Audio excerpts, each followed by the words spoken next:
What's up guys, GameLeap here, and today I'm going to be showing you some of the best controller settings for Season 16. You can not only use to increase your chances of one-magging someone, but also while putting more damage in fights and make you look like you're aimbotting your opponents. But if you guys are looking to improve your own Apex skill, you need to head over to the GameLeap website. Over there we have hundreds of guides made by top level players to make you the best player you could possibly be. So click the link in the description and pick yourself up a membership and start improving today. So a little bit about me. I play on controller in high tier rank lobbies. I've competed with it in ALGS. I did a lot of research by myself and on pro controller settings, even going in the firing range and messing with different sensitivities and advanced look control settings for you guys. Let's get started. So first things first, controller types. There are a ton of different controller types out there, whether you use a regular PlayStation controller or even one of the name brand controllers such as Scuff, Battle Beaver, Razer, or even an Xbox Elite controller. All of them are very good choices. It all comes down to personal preference. For the name brand controllers, they all come with paddles allowing you more accessibility to certain things. It all comes down to what you like and what feels comfortable in your hands at the end of the day. And onto one of the most important things on a controller, your sensitivity.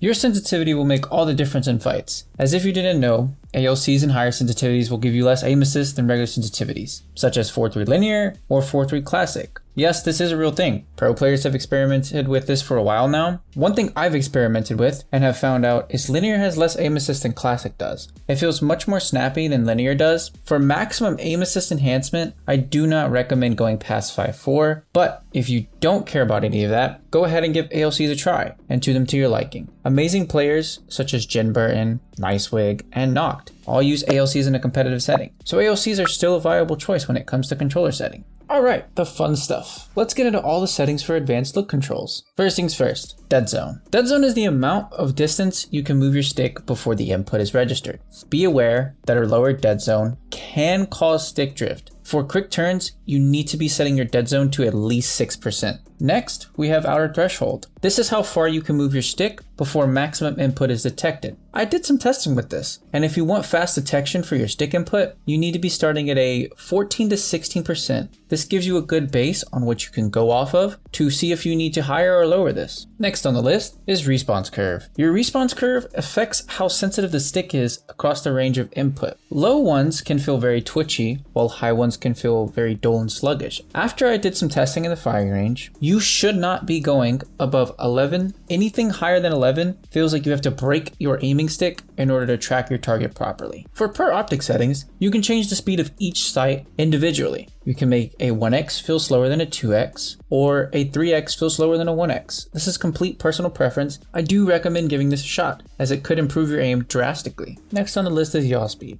This is how fast you can turn left or right. You can higher this up to make you turn faster, or lower it down to turn slower.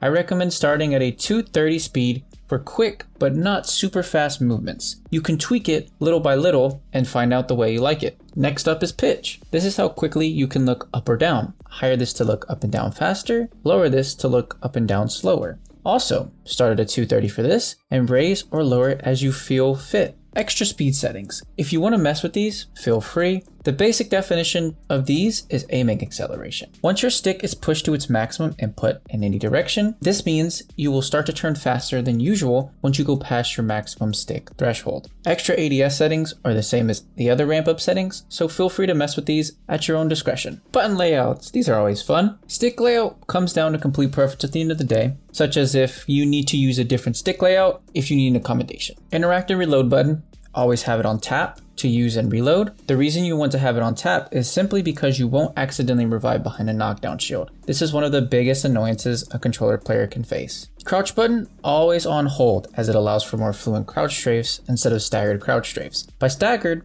I mean it will look as if you crouch, and then instead of fluently standing up after crouching, you'll linger in crouch mode for too long and kill off your movement speed. And you have a very, very high chance of getting one-magged, so always have your crouch button on hold. Aim button.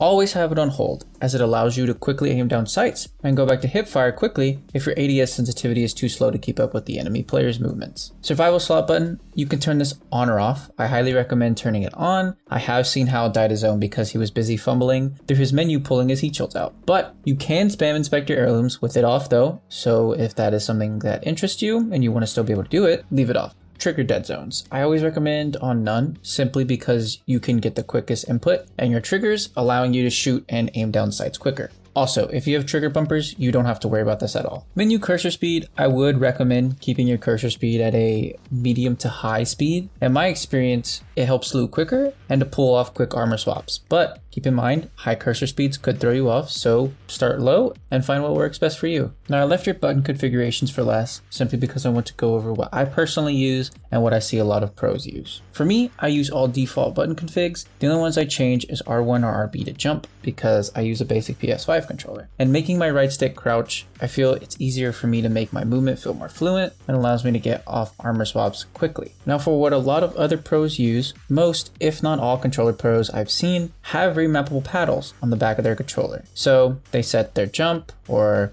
healing to make it quickly accessible to them. Though, if you don't have paddles, a lot of people use button puncher simply because it switches crouch from circle or B to your right stick. The reason I use the settings I use is because I switch between the standard way of holding a controller and double clawing the controller. I use a standard hold when I'm aiming and a claw hold when I'm healing or looting quickly. Some extra small tips to help you master your controller: find a grip that you like and that is comfortable to you. Don't try to force yourself to use a crazy controller grip like your favorite streamer. Find the most comfortable position to hold your controller to help you aim as best as you possibly can. Don't switch sensitivities very often, as you might accidentally over aim or under aim due to having minor muscle memory on the sensitivity. And last but not least, for more control up close, I recommend classic response curve, and for a more mid-range response curve, use linear. Let me know which tips were your favorite in the comments below. Make sure to subscribe and click the bell to get notified when we upload videos. Thank you guys for watching. This is Shinigami Realms signing off till next time.